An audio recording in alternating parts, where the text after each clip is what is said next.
Welcome back to our channel. In today's video, we're diving into the fascinating world of microservices architecture. If you've ever wondered how large-scale applications are built or how teams manage to scale them effectively, then you're in the right place. So let's get started.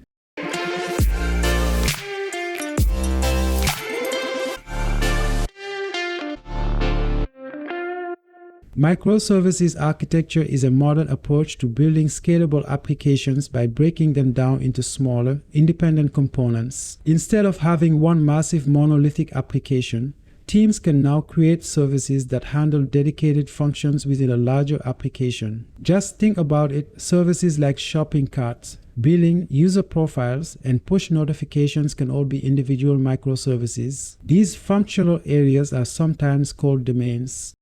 So, how do these microservices communicate with each other? They do so through well-defined interfaces with small surface areas. This limits the impact of failures and defects, making each service easier to manage in the context of the entire application. Microservices can communicate via remote procedure calls, or RPC, event streaming, or message brokers. RPC provides faster responses, but event streaming offers better isolation between services.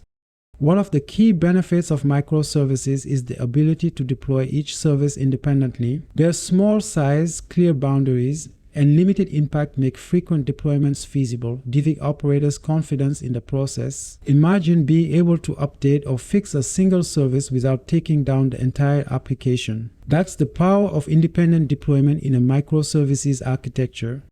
Now, let's talk about hiding information. In microservices, strong information hiding is practiced. This often involves breaking up a monolithic database into logical components hidden within corresponding microservices. But as with any architectural shift, there are challenges. Maintaining data integrity becomes a responsibility of the application layer, which can be complex. To successfully implement a microservices architecture, certain key components are essential. Let's take a look at some of them. API Gateway. An API gateway acts as a central entry point for all microservices, providing a unified interface. Identity Provider. An identity provider's service takes care of authentication and authorization. Service Registry. The service registry helps locate services, while discovery services assist in finding available services dynamically.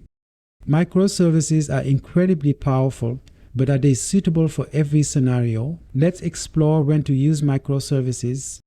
Microservices are suitable for large teams as they enable team independence and rapid development. The blast radius of failures is well contained. However, they come with overhead, making them less suitable for small startups.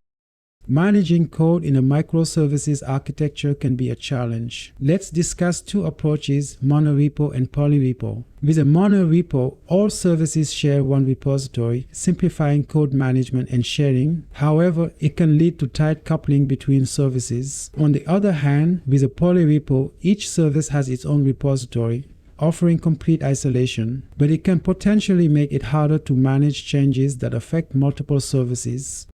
Building and deploying microservices requires robust CI/CD pipelines. We will take a quick look at what that means in our video about Kubernetes. Whether you choose a monorepo or polyrepo, configuring your pipelines to build and deploy individual services is crucial. Tools like Kubernetes can simplify the management of microservice applications. And that's a wrap on our exploration of microservices architecture. We hope you found this video insightful and learned something new about this modern approach to building scalable applications. If you enjoyed it, don't forget to give this video a thumbs up and subscribe to our channel for more exciting content. Thanks for watching, and we'll see you in the next video.